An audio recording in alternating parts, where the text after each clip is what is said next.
আবার বলেন সাল্লাল্লাহু সাল্লাম। আমরা তিনবার পড়ছি না, কত ফজিলত জানেন? এই একবার পড়লে আমরা একবার পড়ছি, হ্যাঁ, আল্লাহ আমাদের জন্য 10 বার আমাদের জন্য 10টা রহমত নাজিল করছে, 10টা গুনাহ মাফ করছে। আর রুফিয়াত লাহু আশারাত দারাজাতিন, এবং 10টা দরজা বুলন্দ করছে। এই তো তিনটা গেল ফজিলত। কোন হাদিসে লেগেছে 10টা ফজিলত, কোন হাদিসে 8টা ফজিলত। যদি কোনো বান্দা শুধু এতটুকু করে সাল্লাল্লাহু আলাইহি ওয়াসাল্লাম, বলেন সাল্লাল্লাহু আলাইহি ওয়াসাল্লাম, কত ফজিলত, কত বরকত সামনে আসতেছে। তো এই হজের শেষে এটাই খুতবার আলোচনা মৌজু, দুরুদের ফজিলত। এখন এই দুরুদ যদি নবীর রওজায় পাশে বৈশা, আর নবী তো জিন্দা নবী, নবী আগে উপরে ছিল, এখন নিচে। হাদিসে লাগছে যদি নবীর এখন রওজা শরীফ খোসা হয়, তাহলে নবীরে একদম নবীর তাজা শরীরটাই পাওয়া যাবে, কাপড়ও তাজা পাওয়া যাবে। সে সব শুনতেছে, শ্রবণ করতেছে, হ্যাঁ। আর অজাবাত লাহু সাবাত, এবং তার জন্য যেই ব্যক্তি ওই ওখানে যায় সালাম দেবে, তার জন্য নবীর সুপারিশ করা অজীব হবে।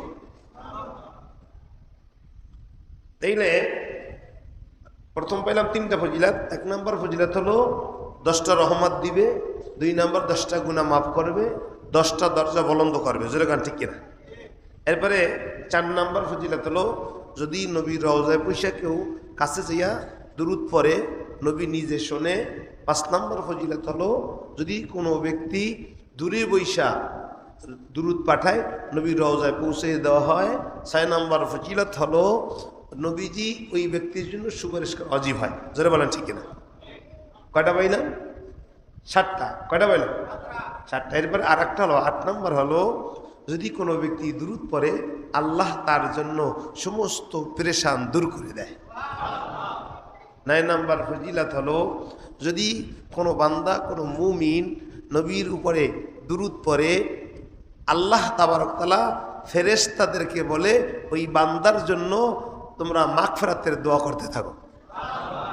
আর 10 নম্বর ফজিলত হলো যদি কোনো বান্দা কোনো কাজের জন্য দুরুদ পড়ে উদ্দেশ্য করে, আল্লাহ ওই তার কাজটা হাসিল করে দেয়।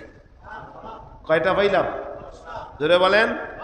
প্রাথমিক পর্যায়ে স্বাভাবিকভাবে এই 10টা, এর চেয়ে আরও অনেক অনেক এর গুরুত্ব এবং তাৎপর্য পাওয়া যায়। এখন কথা হলো কোন দুরুদ আমরা পড়ব। এই দুরুদ এখন তো বিভিন্ন কালারের দুরুদ আছে। জোরে বলেন ঠিক কিনা? এইলে আমরা অল্প সময়ের ভিতরে, হাদিসের ভিতরে লেখছে যদি কোনো বান্দা, কোনো মুমিন, হ্যাঁ, দৈনিক কোনো বান্দা, কোনো মুমিন যদি 1000 বার দুরুদ পড়ে, নবীজি কিয়ামতের ময়দানে আল্লাহর সামনে এই বান্দারে সুপারিশ করে জান্নাতে নিয়ে যাবে। কতবার? 25 মিনিট সময় লাগবে শুধু এতটুকু, আল্লাহুম্মা সাল্লি আলা মুহাম্মদ অথবা সাল্লাল্লাহু আলাইহি ওয়াসাল্লাম, এতটুকু যদি কেউ বান্দা পড়ে, আপনি তাসবিহ দিয়া প্রতিদিন, শুধু এইটা না, আমি নিজেই প্রমাণ দুরুদের। এমন সময় সামনে বিপদ, কিন্তু দুরুদ পড়েছি, বিপদ আল্লাহর পক্ষ থেকে দূর করে দিয়েছে। যেরকম একবার আমি ঢাকা থেকে বরিশালে যাচ্ছি, আমাদের এলাকায় বরিশালের লোক অবশ্যই ছিলেন, ভাঙ্গার পরে, হ্যাঁ, ভাঙ্গা জায়গা আছে, ওই ভাঙ্গার পরে একটা জায়গা আছে টেকেরহাটের আগে। এই জায়গায় প্রায় সময় গাছ ফালায় ডাকা দিয়ে, প্রায় সময়, হ্যাঁ। তখন আমি ইমামতি করতাম আপনার মিরপুর 2 নম্বর বড়বাগ মণিপুরে। তো এই অবস্থায় ওই সময় দেখতেছি সামনে মনে করেন গাছ ফালায়া পুরা প্রত্যেকটা ঈদ থেকে ঈদের আগাখানি আপনার ডাকাতি হচ্ছে প্রত্যেকটা বাস থেকে।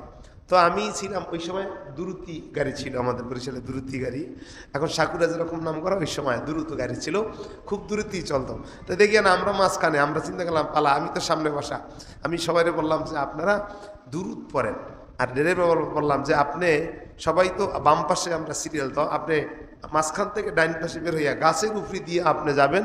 যদি আল্লাহ রহমত, আমরা সবাই ঝুঁকি নিলাম, যদি আমরা আল্লাহ যদি আমাদেরকে যদি এর থেকে রক্ষা করে আমরা রক্ষা, আর যদি আমরা ডাকাতের কাবুলে পড়ে যাই বা যদি কোনো গাছও তো বেশি মোটা এমন গাছ ফালাইছে, ড্রাইভারও আবার এত হিম্মাতওয়ালা ছিল, নামাজিওয়ালা ছিল, দাড়িওয়ালা ছিল। উনি কয় ঠিক আছে, আমিও তো হুজুর জানি যে দুরুদের অনেক ফজিলাত বা অনেক বরকত। তো সে চিন্তা করলো তাই ঠিক আছে, উনি ডান থেকে, অন্যান্য গাড়ি সব বাম পাশে, উনি ডান থেকে গাড়িটা স্পিড দিয়ে এমন টানতেছে, আমরা ওই অবস্থায় দুরুদ পড়া অবস্থায় ছিলাম। আলহামদুলিল্লাহ, আমরা যে গাছের ওখান থেকে ওই পারে কিভাবে গেছি এটা একটা লোকও গাড়ি কেউ বলতে পারে, কিন্তু আমরা ঠিকই চলে গেছি। সব গাড়িগুলো ডাকাতিছে, আমাদের গাড়িটা ডাকাতি করতে পারে না। বলেন আলহামদুলিল্লাহ। কে পার করেছে? আল্লাহ। আপনার যদি কোনো জিনিসের দরকার, আপনি নামাজে বসে আপনি নামাজের পর দোয়া করতেছেন যে আল্লাহ তুমি আমার অমুক জিনিসটা দাও, আল্লাহ আমার এইটা লাগবে, এইটা আপনি চাইলেন, ওটা না চাইয়া আপনি যদি ওইটা অন্তরে খেয়াল করে যদি নবীর উপরে দুরুদ পড়েন, তো আল্লাহ ওই আপনি চাইলেন এই চাওয়াটা আল্লাহ দুরুদের দ্বারা আপনারে পার করে দিবে। এটা বাস্তব প্রমাণ। এর জন্য ভাইরা আমার, বন্ধুরা আমার, তাইলে আমাদের সবক হলো শেষ এই হজের মাসের শেষ দিন এবং মুহররমের শুরু, আমাদের শেষ সবক হলো আমরা যে যে অবস্থায় থাকি আমরা হার হালাতে দুরুদ পড়ব। রাজি আছি ইনশাল্লাহ? যদি যেই জায়গায় নবীজির নাম লওয়া হয়, যেখানে দুরুদ পড়া হয় না, ওই সমস্ত লোক ধ্বংস হয়ে যাক, ওই সমস্ত লোক ধ্বংস হয়ে যাক যেই জায়গায় নবীর নাম লওয়া হয় অথচ নবীর উপরে দুরুদ পড়ে না। রগিমা আনফুন রজুলুন, ওই ব্যক্তি সবচেয়ে খারাপ বখিল যে নবীর উপরে দুরুদ পড়ে না সাল্লাল্লাহু আলাইহি ওয়াসাল্লাম। যে জায়গায় শুনবেন নবীর নাম, সাথে সাথে মুহাম্মদ সাল্লাল্লাহু আলাইহি ওয়াসাল্লাম, সাথে বলতে হবে সাল্লাল্লাহু আলাইহি ওয়াসাল্লাম। জোরে বলেন ঠিক কিনা? এই দুরুদ আমাদের প্রত্যেকের জন্য পড়তে হবে, একবার পড়া ওয়াজিব। এবং সাধারণভাবে আমরা তো দুরুদ পড়বই, নবীর উপরে দুরুদ পড়ার ফজিলাত এবং বরকত রহমত যার উসিলা করে আল্লাহ আমাদেরকে পার করে দেবে। লাউলা কালাম্মা খালাকতুল আফলাক, যেই নবীরে না বানাইলে আসমান জমিন পাহাড় পর্বত লৌহ কলম কিছু হতো না। ওই নবীর উপরে দুরুদ পড়ার দ্বারা আল্লাহ আপনার কিয়ামতের ময়দানে তাফসীরে ব্যাখ্যায় লেখে, যদি কেউ তার জীবদ্দশায় একবারও যদি দুরুদ পড়ে থাকে আল্লাহ তাকে জাহান্নামে ফালাবে না। পুলসুরাত পার হওয়ার জন্য যখন এই বান্দা যাবে, পুলসুরাত থেকে যদি পড়েও যায় কিন্তু পড়ে যাবে না, পুলসুরাতের সাথে লটকানো থাকবে, ওই দুরুদে যায়া আপনারে ওখান থেকে উঠাইয়া আল্লাহ জান্নাতে পৌঁছাই দেবে। শুধু তাই না ভাইরা রে আমার, বন্ধুরা আমার, মার নবী বিশ্ব নবী পয়গম্বর ইরশাদ করেন, মান সাল্লাল্লাহু আলাইহি ওয়া সাল্লাল্লাহু আলাইহি ওয়াসাল্লাম দুনিয়ায় ওমান কানা নাইয়া নুমলিকু সামিতু। পয়গম্বর ইরশাদ করেন, যদি কোনো বান্দা আল্লাহ রাব্বুল আলামিন বলে আমার মার নবীর উপরে, আমার বন্ধুর উপরে, আমি এক একজন নবীকে আমি এক একটা উপাধি দিয়ে আমি আল্লাহ তৈরি করেছি, বানাইছি।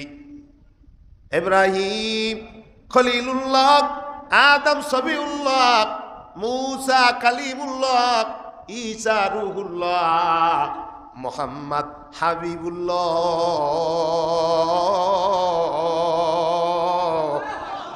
এই শুধু তাই না, যত পয়গাম্বর যত নবী ছিল, নবীরা আমার পাগল ছিল, আর আমি আল্লাহ আমার বন্ধুর পাগল।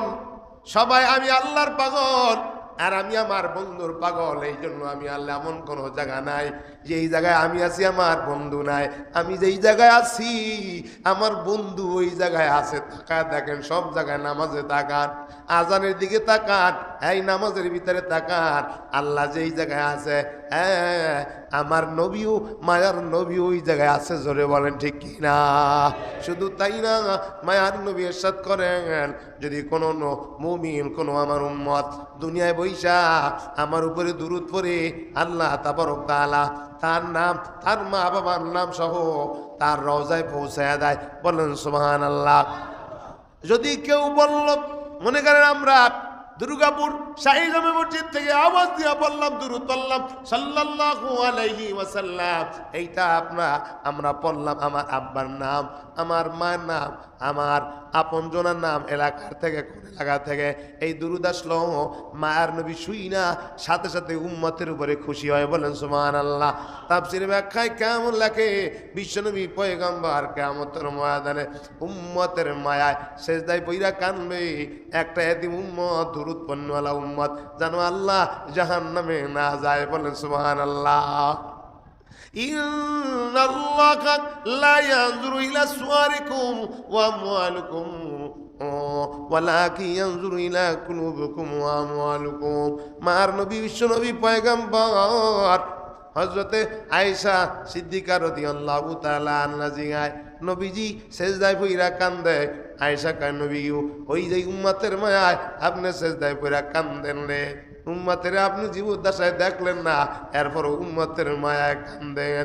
নবী উম্মতের মায়ায়, এই নবীর উম্মতের দল, নবীজি পেটের ভিতরে উম্মতের মায়ায় পাথর বাইদা রাখছে, 3 বেলা খানা খায় নাই, উম্মতের মায়ায়, উম্মতের মায়ায় নবী সেজদায় পইরা কান্দে রে। আয়েশা কয় নবী আপনি উম্মতের মায়ায় যে কান্দেন, উম্মতের তো দেখলেন না, এত কান্না কান্দেন। নবী কয় আয়েশা আমি আমার উম্মত ছাড়া আমি জান্নাতে যাবো না। বলেন সুবহানাল্লাহ, আল্লাহু আকবার, আরো জোরে আল্লাহু আকবার। কেমন নবীর উম্মত হইছো, এখনো বিড়ি টানো, দাড়িটা শেভ করো, কামাও, এমন কামাও দৈনিক সপ্তাহে 2 দিন 3 দিন কামাও। কেমন পাগল হইলি জানো, নবীর উপরে দুরূদ না পড়া পর্যন্ত নবী সুপারিশ করবে না, দুরূদ না পড়া পর্যন্ত কোনো দোয়া আল্লাহ কবুল করবে না। নবীর আদর্শ মোতাবেক না হইলে একটা আমলও কবুল হইবে না। তুমি যদি 10-12 হজে যাও, তোমার একটা আমলও আসমানে উঠবে না, লটকানো থাকবে যতক্ষণ পর্যন্ত নবীর আদর্শ আর নবীর সুন্নাত তরিকায় না আসবা। ও মুমিনের দল, বান্দা দোয়া করে, দোয়াটা লটকানো থাকে আসমানের উপরে, দুরূদ পড়ো না, এই দোয়াটা আসমানে যাইবে না। মায়ার নবী বিশ্ব নবী কয় আপনি চিঠি লিখলেন, সুন্দর মতো ভালো কাগজে লাগলেন, পেট কাগজে লাগলেন, সুন্দর খামের ভিতরে আবৃত করে আপনি চিঠিখানাটা আপনি যে ডাক বাক্সের ভিতরে ফালাইলেন, কিন্তু উপরে কোন জায়গায় কার ঠিকানাটা আপনি লেখলেন না, একটাও ঠিকানা লেখলেন না। কে পাইবে, কার কাছে যাইবে, কোথা থেকে আসলো, একটা ঠিকানাও লেখলেন না। কিয়ামত পর্যন্ত ওই ডাকঘরে জিরাবো পইরা থাকবে, কিয়ামত পর্যন্ত এই চিঠি তার কাছে যাইবে না। এখন ঠিক কিনা?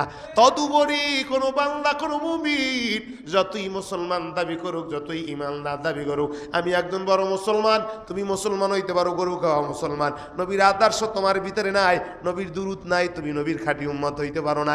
সৌকান সৌকান লিমান গইরা মিম্বাদি, নবী কইবে এটা আমার উম্মত না, এটা নামদারি মুসলমান, দাড়ি কামাল না মুসলমান। এই যদি সময় হয় মসজিদে গেলে টুপি পরে, মসজিদ থেকে বাইর হইলে টুপিটা সুন্দর মতো বাস করে পকেটে ঢুকায়, নামাজ মসজিদে ঢোকে পায়জামা কাঁচায়, একদল আছে খালি কাঁচাই না দল, খালি পায়জামা কাঁচায় নামাজের বাইরে, টাকরুর নিচে সব সময় কাপড় আর পায়জামা পরে। জোরে গন ঠিক কিনা? এটা নবীর আদর্শবান পুরুষ না, এটা মুনাফিক মুসলমান। জোরে মানে ঠিক কিনা? নবীর উম্মতের দান মায়ার নবী ডাক দিয়া কয় ওই উম্মত আমার উম্মত না, কিয়ামতের ময়দানে উম্মত সারিবদ্ধভাবে দাঁড়ায়া যাইবে হাউজে কাউসারে পানি পান করার জন্য। হঠাৎ করে সামনে পর্দা আসবে, মায়ার নবী সেজদায় পইরা বলবে আল্লাহ বুঝলাম না এটা অবস্থাটা কি, এটা তো আমার এতিম উম্মত। আল্লাহ কয় না, এটা তোমার এতিম উম্মত না, এটা হলো মুনাফিক উম্মত, তোমার খাঁটি উম্মত না। সৌকান সৌকান লিমান গায়রা মিন বাদ, এটা তোমার এতিম উম্মত না, দূর হয়ে যাও, তোমরা আমার এতিম উম্মত না, তোমরা নামদারি মুসলমান, তোমরা তো কামদারি মুসলমান না। দুরূদ পড়ো না, নবীর আদর্শ মোতাবেক চলো না। ভালো করে বুঝেন, যতক্ষণ পর্যন্ত নবীর উপরে দুরূদ, নবীর আদর্শ পরিপূর্ণভাবে পালন না করা হবে। কোনো বরাত যদি কেউ আনতে পারেন, আমি বলে দিলাম আজকের, যান ফতুয়া আনেন, সে পরিপূর্ণভাবে নবীর আদর্শ পরিপূর্ণ মতে না মানবে, সে পরিপূর্ণ খাঁটি মুসলমান হতে পারবে? জোরে কান, পারবে? লোকেরা বুঝছেন, সম্পূর্ণভাবে যতক্ষণ পর্যন্ত নবীর পরিপূর্ণ আদর্শ আপনার ভিতরে আমার ভিতরে না আসবে, ততক্ষণ মতো কোনো একটা আমলও আপনি যত ইবাদত করেন, যত নামাজ পড়েন, যা কিছু করেন, একটা আমলও আসমানে আল্লাহর কাছে কবুল হবে না। এটা লটকানো থাকবে। যখন নবীর আদর্শ মোতাবেক আপনি আসবেন, নবীর উপরে দুরূদ পড়বেন, সাথে সাথে আল্লাহ আপনার সব আমল এবং সব দোয়াগুলো আল্লাহ কবুল করে নেন। যত মাসলার যত ফতুয়া আনতে পারেন আনেন।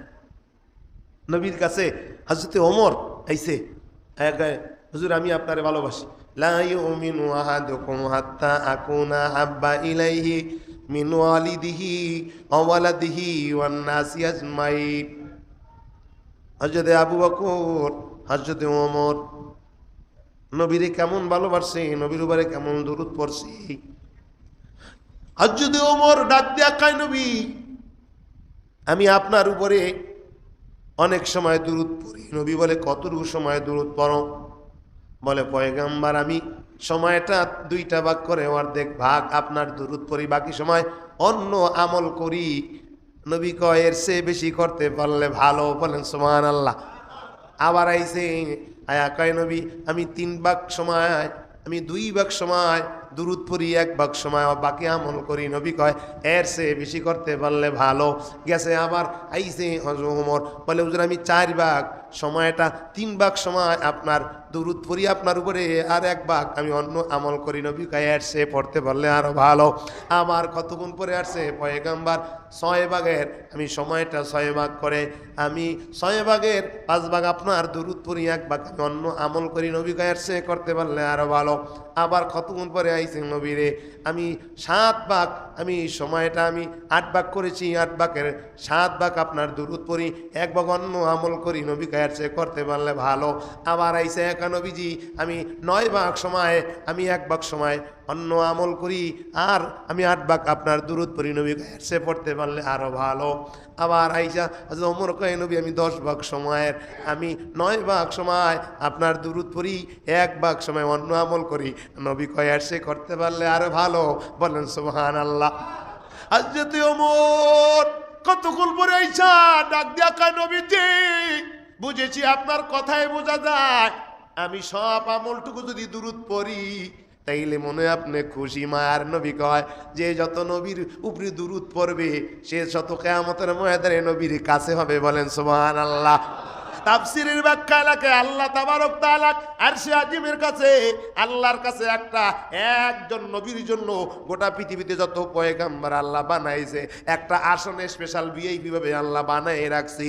এই আসনটা হইবে ওই নবীর, যেই নবীর উম্মত, যেই নবীর উম্মতের উপরে নবীর উম্মতেরা বেশি দুরূদ পড়বে ওই নবী তত ওই আসন ভিআইপি আসনটা পাইবে। আল্লাহু আকবার বলেন। মায়ার নবী বিশ্ব নবী পয়গম্বর কয় আমার এতিম উম্মত আমার উপরে বেশি দুরূদ পড়বে, এই জন্য আমি আল্লাহর কাছে ভিআইপি আসনটা আল্লাহ আমারে দিবে। শুধু তাই না, যেই ব্যক্তি নবীর উপরে দুরূদ পড়বে আল্লাহ নবীর যেরকম কাছে নিবে নবী ওই উম্মতের তার কাছে নেবে। আল্লাহু আকবার বলেন। লা ইলাহা লা ইলাহা ইল্লাল্লাহ লা ইলাহা লা ইলাহা লা ইলাহা ইল্লাল্লাহ লা ইলাহা লা ইলাহা ইল্লাল্লাহ লা ইলাহা ইল্লাল্লাহ আল্লাহ আল্লাহ আল্লাহু লা ইলাহা ও আল্লাহ আল্লাহ আল্লাহু লা ইলাহা আপনার উপর দুরূদ পড়লে দোজখ হয় হারাম। ওই নবীজির উপর দুরূদ হাজারো হাজার। নবীজি আল্লাহ আল্লাহ আল্লাহু লা ইলাহা ও আল্লাহ আল্লাহ আল্লাহু লা ইলাহা। ভাইরা আমার, বন্ধুরা আমার, উদাহরণ মৌমাছি আপনারা সবাই চেনেন। মৌমাছিও নবীর উপরে দুরূদ পড়ে। তাফসীরে ব্যাখ্যা লাগে এই জন্য মৌমাছির নামে আল্লাহ একটা কোরআনের ভিতরে সূরা নাজিল করছে। আওয়াজ দিয়া বলেন ঠিক কিনা? ভাইরা আমার, বন্ধুরা আমার, ঘটনা হলে এরকম কেন মৌমাছির নামে আল্লাহ একটা ওই যে সূরা নাজিল করলো? কারণ নবীর উপরে দুরূদ পড়ে মৌমাছি আমরা বুঝি না, আমরা আওয়াজ পাই ভন ভন আওয়াজ, অথচ না। তাফসীরে ব্যাখ্যা লাগে নবীজি একদিন যখন এরকম যুদ্ধে চলে গেছে, কাফের বেঈমানেরা নবীরই ঘেরাও করে ফেলছে। মায়ার নবী যুদ্ধ উদ্দেশ্য ছিল না, কিন্তু কাফের বেঈমান তো নবীর শত্রু, কাফের বেঈমান মুসলমানের শত্রু। জোরে কর ঠিক কিনা? কিন্তু কেউ নাই মুসলমানের, আল্লাহ আছে। এই জন্য তাকায় দেখেন, ওই যে সিরিয়ার দিকে তাকায় দেখেন, ওই ইসরায়েলের দিকে তাকায় দেখেন, মুসলমানের এত ক্ষতি করছে, আল্লাহ রাগদাল বাহিনী পাঠাই দিছে না, মুসলমানকে আক্রমণ করেছে, অপেক্ষা কর, তোদেরকে সাইজ করার জন্য আল্লাহ আবার অন্য লোক পাঠাইছে। জোরে কোন ঠিক কিনা? ভাইরা রে, আমার বন্ধুরা, আমার কাফের বেঈমান যখন নবীরে আটকে ফেলছে, মায়ার নবী উপরে হাত উঠাইছে, আল্লাহ। জোরে আওয়াজ দিয়া বলেন আল্লাহ, আরো জোরে আওয়াজ দেন আল্লাহ। যার কেউ নাই তার আছে কে? মুসলমানের কেউ নাই, আছে কে? কোরআনওয়ালার কেউ নাই, আছে কে? ওই যে বাইতুল মসজিদ আকসার দিকে তাকায় দেখেন, ওখানের আমগো কেউ নাই, আছে কে? মায়ার নবী হাত উঠাই দিছে উপরে, আল্লাহ। চারিদিকে কাফের বেঈমানের আমারে আটকে বলছে, কি করব আল্লাহ? তুমি এমন একদল পাঠিয়ে দাও, আল্লাহ আমার সাহায্যের জন্য। নাসরুম মিনাল্লাহ ওয়া ফাতহুন করিব, আল্লাহ জানাই দেয়, ওয়া বাশশিরিল মুমিনিন। আল্লাহ তাবারক তাআলা নবীর দোয়া কবুল করেছে। আল্লাহ এক জাত মৌমাছি পাঠা দেশে ভনভন ভনভন করার আওয়াজ। মায়ার নবী দেখে যখন এক জাত মৌমাছি আসলো, আসার পরে কাফের বেঈমান পলাইছে। আল্লাহু আকবার কোন, জোরে কোন ঠিক কিনা? খবরদার মুসলমানের সাথে, ঈমানওয়ালার সাথে আদাওয়াতি দুশমনি কইরা, ওলামায়ে কেরামের সাথে দুশমনি কইরা নিজের জাহান্নামী বানাইয়েন না। জোরে বলেন ঠিক কিনা? ও মুমিনের দল, মৌমাছি যখন আসার পরে বুনবুন করে আওয়াজ দিয়ে যখন আসতেছে, কাফের বেঈমান তলোয়ার থুইয়া দৌড়ায়। এই সময় মৌমাছি আল্লাহর কাছে কয়, আল্লাহ তুমি আমার জবানটা খুলে দাও। মৌমাছি জবান খুলে গেছে। এবার পরে আল্লাহ নবীর কাছে কিছু প্রশ্ন করবো, নবীর সাথে কথা বলবো। আল্লাহ আমাদের কথা বলার ক্ষমতা দাও। মৌমাছির জবানটা খুলে গেছে। মৌমাছি ডাক দিয়া কয়, ওগো পয়গম্বর, আপনার কাছে আমাদের কিছু আবদার আছে। মায়ার নবী বলে, কি আবদার বলো? বলে, হুজুর আমরা আপনার উপরে, এর আগে নবী কয় তোমরা যে আওয়াজ করো ভন ভন, বুঝলাম না এটা কি বলো? মৌমাছি কয়, হুজুর আমরা আপনার উপরে বেশি বেশি করে দুরূদ পড়ি। আল্লাহু আকবার কান। মায়ার নবী বিশ্ব নবী পয়গম্বর কয়, তোমরা কি চাও? মৌমাছি কয়, ওগো পয়গম্বর, আপনার কাছে আবদার আমাদের এক নম্বরে আবদার হলো, নবীজি কিয়ামতের ময়দানে আপনি আমাদেরকে বলবেন না। দুই নম্বরে আবদার হলো, নবীজি আমরা পাতের উপরে বসি, আমরা মাছের উপরে বসি, আমরা কত জায়গায় বসি, ফলের উপরে বসি, ফুলের উপরে বসি, গাছে বসি। হুজুর আমরা যেখানে বসি, যেখান থেকে মধু আনি, আমাদের মধু যেন টক না হয়, আমাদের মধু যেন সুন্দর, এরকম চিনিওয়ালা মধু হয়। বলেন সুবহানাল্লাহ। তিন নম্বরে মায়ার নবী, আমরা যেই জায়গায় বসি, ফলের উপরে বসি, ফুলের উপরে বসি, আমরা তো 10% আমরা ওখান থেকে ফল আনতে পারি, 100 ভাগ তো হয় না। ওগো পয়গম্বর, আল্লাহর দরবারে দরখাস্ত করবেন, আমরা ওই মধুগুলো নিয়ে যেখানে আমরা বসবো, আল্লাহ যেন আপনার উপরে দুরূদ পড়ার কারণে আল্লাহ আমাদের যেন 100% মধু বানায় দেয়। বলেন সুবহানাল্লাহ। মায়ার নবী ডাক দিয়া কয়, তোমরা যাও, আমি তোমাদের সবগুলা শুনলাম, দুরূদ পড়ার কারণে আল্লাহ তোমাদের ওই 10% মধু কি আল্লাহ 100% মধু বানায় দেবে। বলেন সুবহানাল্লাহ। লা ইলাহা ইল্লাল্লাহ, লা ইলাহা ইল্লাল্লাহ,